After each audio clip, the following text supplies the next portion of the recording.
Yo, avant de commencer la vidéo, j'ai un petit jeu à vous proposer. Voyez-vous, dans un peu plus d'un mois, c'est Noël. Ouais. Et donc pour fêter ça, j'aimerais faire un épisode de Mister Cult un peu spécial parce qu'il sera proposé par vous. C'est vous qui allez choisir le film dont je vais parler pour cet épisode. Bien sûr, au niveau des réponses, le but est de respecter un peu le concept de l'émission. Donc ça sert à rien de mettre Harry Potter, Star Wars, Avengers, Jurassic Park. Le but de Mister Cult, c'est vous faire découvrir des films pas très connus. Pour participer, c'est très simple. Vous avez juste à mettre dans les commentaires le titre du film que vous voulez que je parle.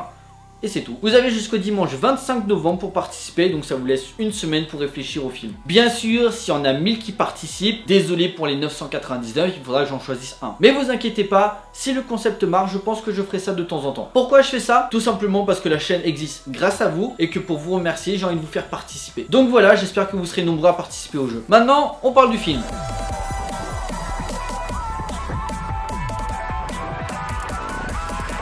Bonjour à tous, il va être question des Animaux Fantastiques 2, les crimes de Grindelwald, réalisé par David Yates.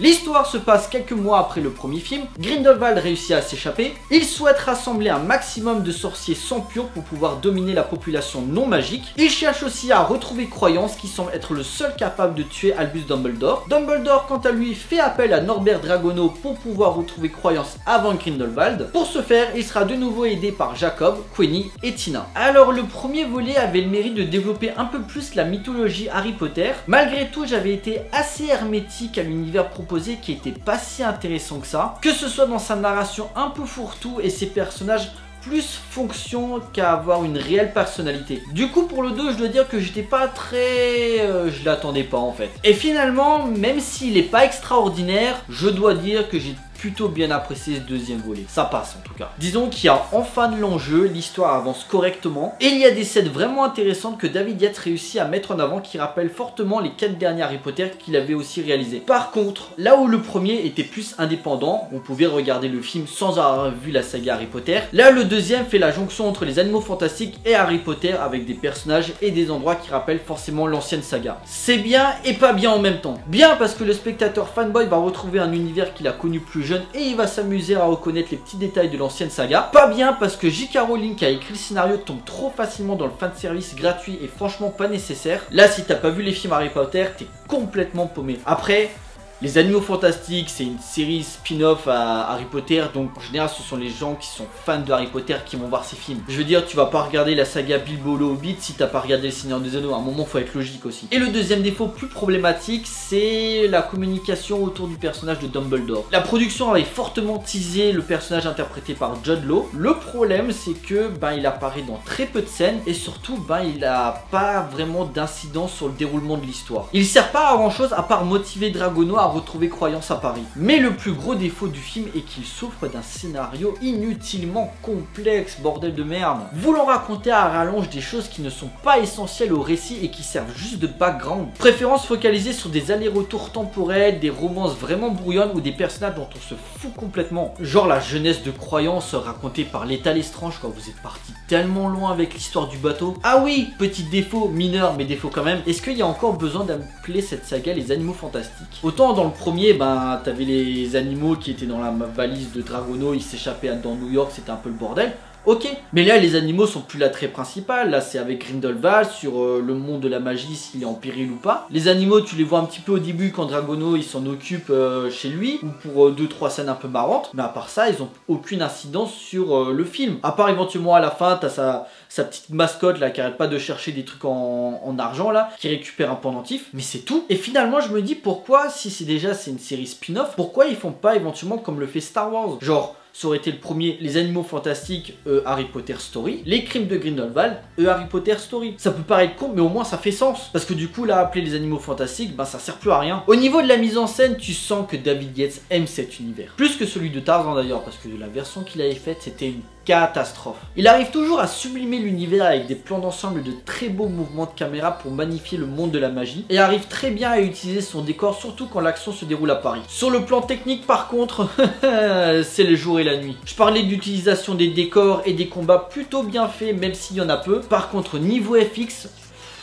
Rien qu'au début en fait quand t'as Grindelwald qui doit se faire transférer dans une autre prison, donc il est dans un chariot et l'action se déroule la nuit. Alors déjà vous connaissez les scènes d'action de nuit, je peux pas. Si c'est bien fait ça passe, mais quand c'est vraiment mal foutu ça passe pas, et là c'est mal foutu parce que c'est une bouillasse numérique, on comprend rien à ce qui se passe. Déjà c'est de nuit et en plus il pleut et c'est surcuté, t'as pas un plan qui dure plus d'une seconde, donc tu comprends rien et ça fait mal aux yeux. Ou vers la fin quand t'as Grindelwald qui fait un speech pour motiver les sorciers à combattre le ministère de la magie. En fait avant de s'échapper il fait une sorte de grand monstre qui ressemble à un phénix qui va attaquer Paris, et donc du coup ben, t'as les sorciers qui essaient de le combattre. C'est moche hein.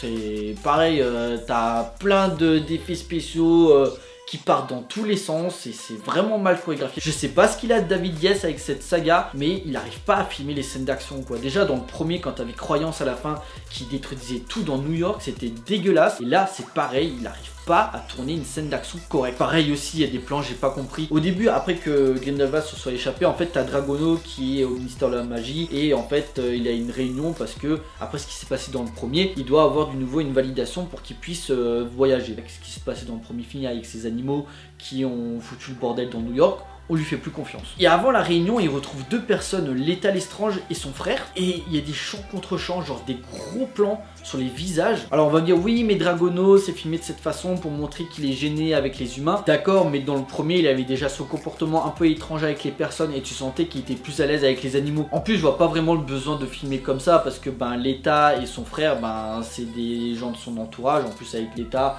avec les flashbacks qu'on avait eu, tu sentais qu'il y avait eu quelque chose quand ils étaient plus jeunes entre les deux. Ok, les acteurs sont bons, ok, j'ai appris des nouveaux trucs sur l'univers, mais je suis toujours pas hypé par cette saga. Grossièrement, t'as deux camps, tu dois en choisir un et puis ça va se mettre sur la gueule. Voilà, clairement c'est ça. Bonjour l'originalité. Hein. Mais surtout, à la base, ils avaient prévu de faire 3 films. Et là, finalement, ça a été confirmé qu'ils vont en faire 5. Mais vous allez raconter quoi après? Alors, je veux bien, il y aura peut-être le combat final entre Dumbledore et Grindelwald, d'accord? Et après, vous allez raconter quoi? Les personnages n'ont pas assez de background pour qu'on puisse s'attacher à eux. À part le personnage de Johnny Depp, mais c'est un méchant, donc ça compte pas. Ah, si, un truc vraiment intéressant, c'est le côté politique qui est mis en avant, qui rappelle forcément l'élection de Trump ou les messages de propagande. Après, ça reste assez lisse, mais c'est plutôt bien fait dans l'ensemble. Ça amène des questionnements intéressants sur le magicien et le non-magicien, le moldu. En conclusion, Les Animaux Fantastiques 2, Les Crimes de Grindelwald est mieux que son prédécesseur, que ce soit en thématique et en histoire. Reste qu'il met trop de détails, qui joue sur la nostalgie et le fanservice et qui se révèle inutile et vide de substance. Et surtout qu'il souffre d'une direction artistique discutable et d'un scénario qui part dans tous les sens et qui en demandait pas tant. Un film qui avait du potentiel mais qui laisse un goût amer et inachevé, et je suis pas sûr que les suites arriveront à maintenir l'intérêt. Et surtout pour une saga qui avait marqué notre enfance par l'univers qui oscille entre le sombre et le merveilleux, là il y a clairement un manque de créativité et d'idées nouvelles. Perso, moi demain tu me proposes, vas-y on se fait un marathon Harry Potter, je te dis ok, pas de problème. Par contre tu me proposes, bon quand tous les films seront sortis, de faire un marathon sur les Animaux Fantastiques,